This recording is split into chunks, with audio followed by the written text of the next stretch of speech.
A bit about me, I thought would probably help. Derby born and bred. Come on, you Rams, for those non-football, although we weren't merely a football club 2 or 3 years ago, is my favourite football club. Left school in 81, little bit of career background. My father was quite entrepreneurial, but he'd set himself up in retail, and that really wasn't for me. However, got an interesting telephone call. Long story short, as a young 17-year-old, I had the task of setting up a national service centre network for repair and servicing of vacuum units. And if I blast through that 24 years of the highs and lows of growing a business, I ended up with, I don't know, 1,500 customers, got involved in commercial floor cleaning, import and export, and became one of the largest independent distributors of that in the UK. Having said all that, being in business with my brothers and the rape and pillage that's going on, it just came too much. So I actually sold out and exited in 2005. My next venture into business, avoiding my gap year, um, was that I actually invested in Sandler Training. And for those who don't know, Sandler Training is a global and very powerful sales management business. Got involved in the corporate training. Didn't particularly like that, but what I absolutely loved was dealing with the smaller businesses who wanted to sell more easily, and in a consultative style. And I've actually can tell you, I've just reached out to a few old clients and some new ones because I'm 60 this year, and I want to leave a legacy and help a few folks along the way, make sure their 2025 is going great. Anyway, so ran the training for a number of years. Then my gap year, I felt, was looming. I've put a midlife crisis. Got for a bit of out of the business to business world. There was a sparkly consumer stuff going on. Got involved, and then it was like taking a breath. I needed some time out.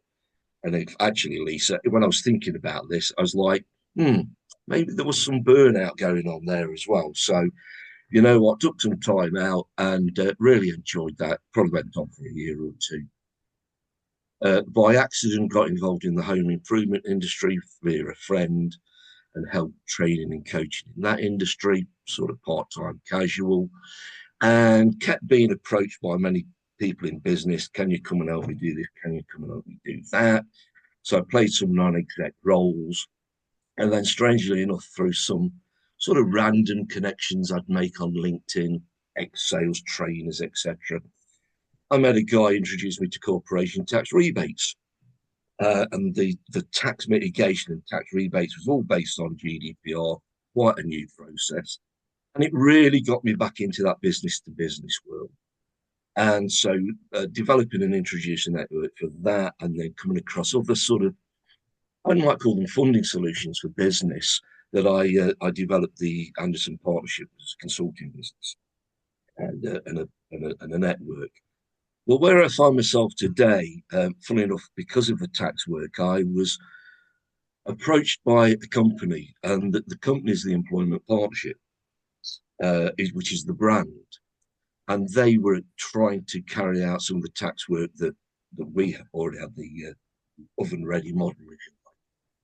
And in finding out about what they've been up to for the last sort of 10 plus years, I was sort of fascinated.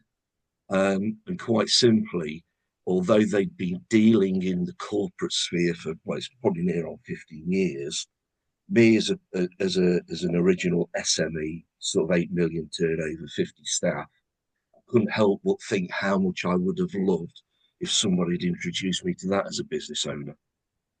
So what I did back end of the 2023, I set up an agreement with them, put that into place, that I would take this quite unique concept and make it available through the growing introducer network to the SMEs of this world. So there's a little bit of backstory there. So what I thought I'd do that just put a little bit of meat and bones on this, I'll share some figures. And when we talk with businesses, we give them a little bit of a flavour and a nice introduction. So Security Facilities Limited is not the real name, obviously, for data privacy of the business, but as a matter of course, they're a facilities management business up in the Northwest and have become a client in the partnership. You'll see the word borderless there. And part of our structure, because we sit as part of a global payroll business with our unique employment partnership that sits within that. And if I get a chance, I'll go into more detail. But basically, our proposal sits in two key areas. We pay a client a support fee, which is the equivalent to 1% back of their gross payroll by being in the employment partnership, and we provide them at absolute zero cost a suite of employee benefits and rewards, clearly to help them increase their employee engagement, to help them retain and create that stickiness to keep the best people, and of course to look like a really sort of like attractive proposition to attract when they're going out there to recruit. Now, for the purposes of this sort of presentation, what would have said to this particular business, as they had, if they were in the employment partnership in their financial year ending 2023, with a payroll of just shy of 8.5 million, they would have received a support fee from us over that year, paid monthly, of £85,000. Okay, our structure, and we haven't got time to go into the structure today, is an employee of record solution as where the employment partnership fits. And I invite you to Google employee of record solutions if you're not familiar with it. So we have a digital platform where we operate everything under, and our brand is Perks, not to be confused with lots of other perk boxes, perk this or super perks, etc. Our services are only accessible if the company is part of the employment partnership. And of course, like I say, at the moment, and whether it's because it's the industry I'm involved in, but it's rather like the challenges and issues that all I can continue seem to read about is staff retention and recruiting staff. And I know the world's changed since COVID. And the statistics say that if you've got millennials in the business, you know, they're not going to be there, half of them will be there for this time. The culture's changed. But the real facts are that if a business gets their mix right, all the stickiness, all the great benefits beyond remuneration, beyond holidays, then, and get the culture right as well. This isn't just the one fit answer. Get the culture right, then they'll not only keep their staff, but the staff will be loyal and be on that long-term journey for them. Now, we've actually got a global solution here. We roll this out globally. I'll just talk about the UK today. And I'll give you an idea of where we're at. We measure things by payroll rather than employee numbers. But the client base of the employee partnership is just over 3 billion currently at the moment. And that's going to double in the next 12 months simply because I know one of the clients coming on board. We don't normally make Sainsbury's a sort of 3.5 billion as a client. So let me give you a flavour of what some of these things are that we put into businesses and why they're effective. Again, giving staff access to discounts, not just these gym memberships and holidays and what have you, but what we do, they all get access to the apps, or they can make purchases online, go into shops. And the difference with ours is it's easy to use, it's accessible. They go into the store of their choice. Now you've got Marks and Spencer's, Morrison's, M&S. It might be B&M, it might be Iceland. They go to the till, they're told whatever it is, and I'll keep it round numbers. Marks and Spencer's, £100. Get the app out, find the retailer, just like your Sparks card. Find the QR code scanned, 7% off. Obviously, the larger the retailer has a margin, the bigger the discounts. Your Apple users out there getting constantly 10% discount on Apple, and we know they like to maintain discounts for their network. So fundamentally, what we have here, just in that one of those benefits, is the staff, even on those low wages, they can keep in their bank probably anything between £1,200 to £1,500 by using this on the day-to-day spends. The more money they have available, the bigger the savings.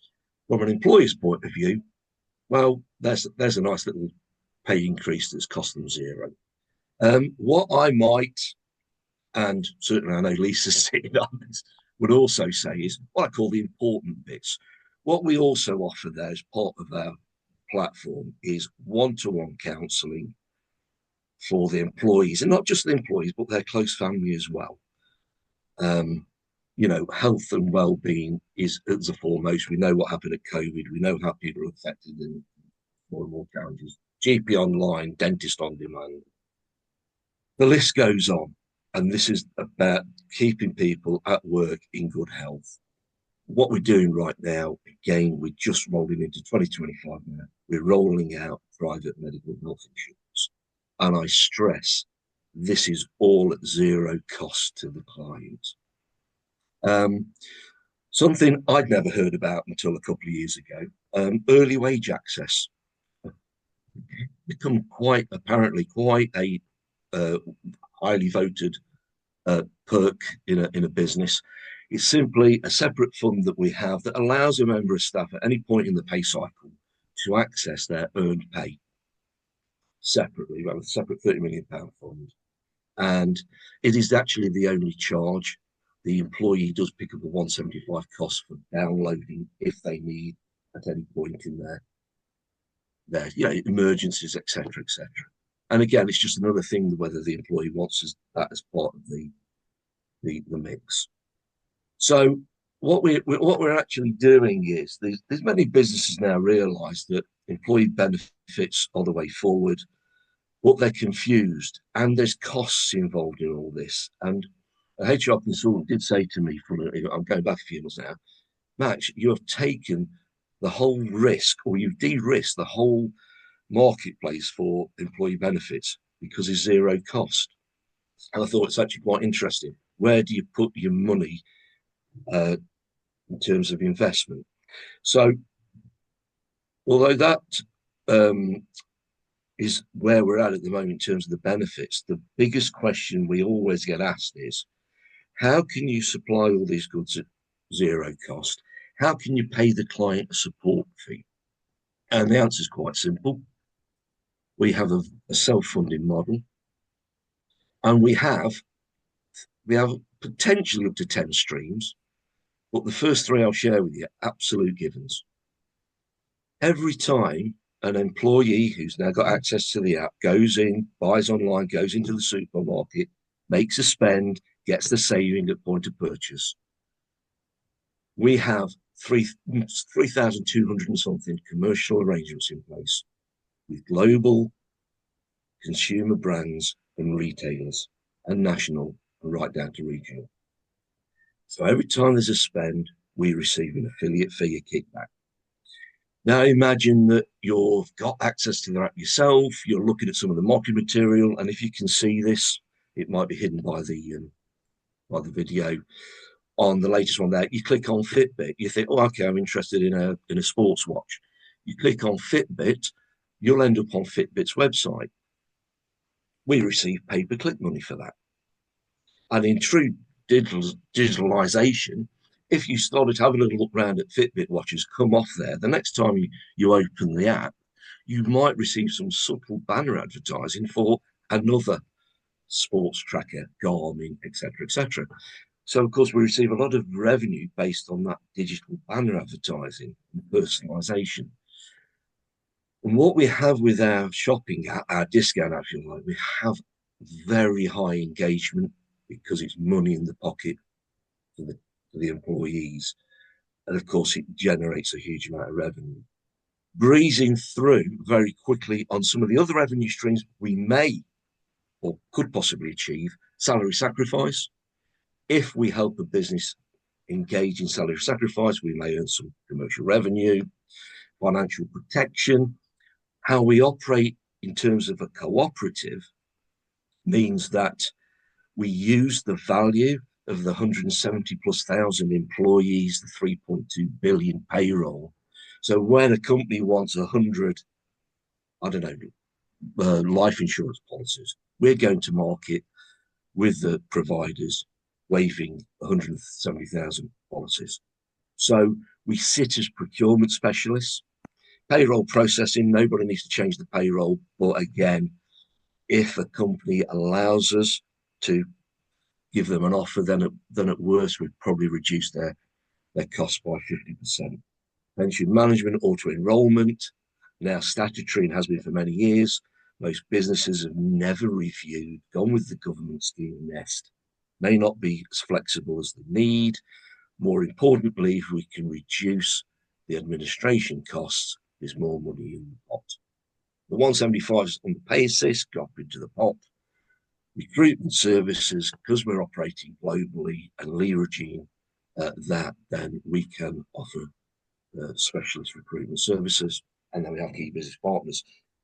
So by reducing costs and our commercial transactions, we generate money, but we call it a revenue share, and it's quite unique. So very quickly back to that company, just to give the impact on this particular company, facilities management company, turnover of 10.5 million, a high labour ratio because it's facilities management, cleaning, security, etc.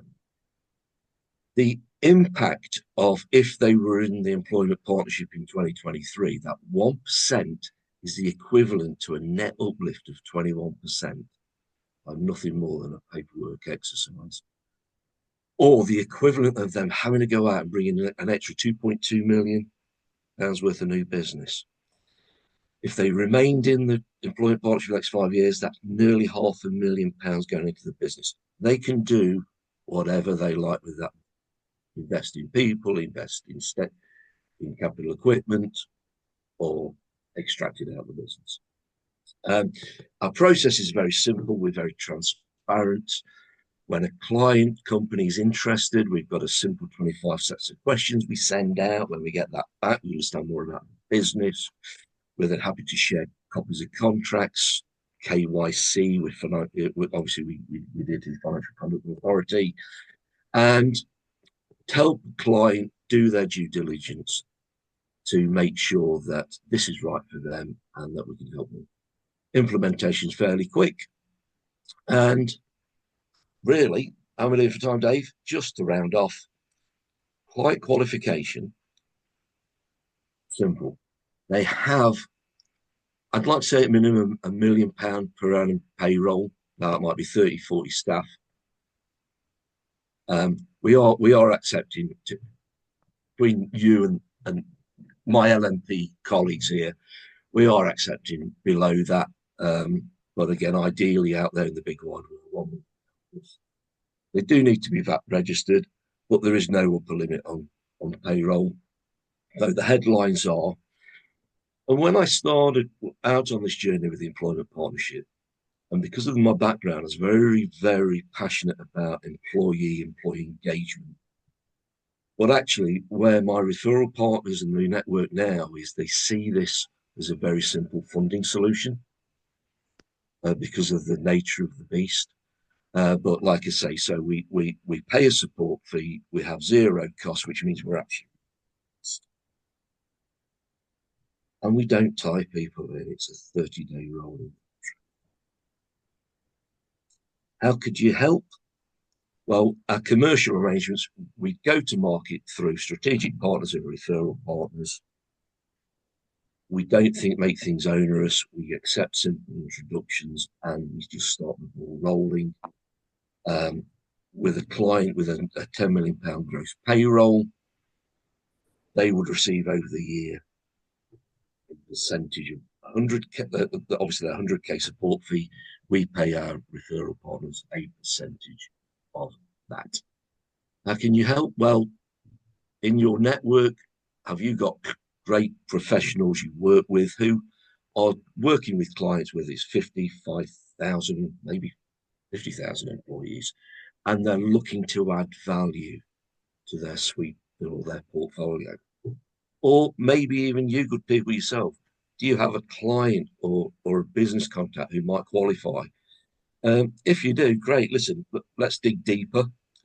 Let's have a one-to-one, and I can tell you and take you under the bonnet of everything we do. Thank you very much. How have I done for time, David? Okay, Max, we've got time for some Q&A, a few Okay. minutes. Any questions for Max? I have a question. So, I've already spoken to Max about this. I think it's a fantastic idea. It seems a no-brainer. Why wouldn't you do it? Is there a cost, and what's the setting up an employee record? What's the process with that in a nutshell, and what's the cost of that? Because that's the thing that has to happen. And I suppose I imagine when I'm trying to explain to a client or contact of mine, everything seems really simple and straightforward. But is that the sticking point? Sorry to be great question, Lisa. Right, as Borderless, we already operate quite a number of EORs, as they're called, Employee Record Solutions, which again, let's not get bogged down in the detail. EORs are there to help businesses operate globally and employ people across the globe and take away the employment law and HR headaches and pay headaches. So we already have that existing platform. There is no cost. We are already set up. Okay. The employment partnership there, so we simply use that as a service. There is no hidden cost. We have everything set up. We do all the work. Yeah. Good. Thank you. Thank you. Any other questions? I had a question for you, Max. From what you described, it didn't seem like the offering was sector specific, but I was just curious to know whether there was any particular leaning, whether you were finding that certain sectors were coming to you and showing more interest in your offering than others. Great question, Jonathan. Thank you. Yeah, I mean, there is soft sectors, no doubt about it. Soft sectors being, the low pay sectors, high churn, hospitality, retail, even that facilities management company is an example, FM, cleaning services, even the construction world are predominantly the soft sectors that, I mean, those businesses struggle to actually put employee benefits out there in the first place. So that is a huge attraction. But the shift now is, and probably something I didn't mention there, the shift now is what the proposition was really, and has historically been, that's an extra bit of revenue coming to the business. Now with the new government and the budget, there's now 25 billion, as we all know, there's 25 billion extra tax going to be paid from the 1st of April for the next 12 months. And that's affecting every business out there. So what's happening now, and the shift we're seeing is the businesses are taking us up, not just for the employee benefits, but actually to mitigate, because that 1% is actually mitigating their 1.2% increase in NI. So, my old business, 2.5 million payroll, to me as a wholesaler, getting 25 grand a year going straight to my net bottom line, I'd have been having to put on an extra 600,000 on my gross turnover. If I was still in that business, I'd now be faced with nearer £30,000 tax hike from the 1st of April. So it's now become almost not a necessity, but it's now suddenly the funding solution to maintain profit. It's a great point. It certainly sounds like a win-win proposition. Yeah. And like I said, my passion is for the SME, being from there. So businesses that probably even are small, around the 2 million, 3 million, 30, 50 staff that are really going through the ebbs and flows. But as we read in the national newspapers every day, I even forget the Sunday Times now, a hotel operator I didn't know, never heard of, they're just cutting hours back on staff. They're looking at full-time to part-time, 4 days and only paying them for 4 days work, etc. as a combative is that a word, to the challenges that businesses facing. So it's interesting. Still businesses out there, as you know, that are thriving. Some of my network are really using it now, and what's happening in some services because of the way business are going, they're losing business. They're cutting back on their services, so they're now using this as leverage to create budget to continue or expand their business into that client. So, who am I to argue with that?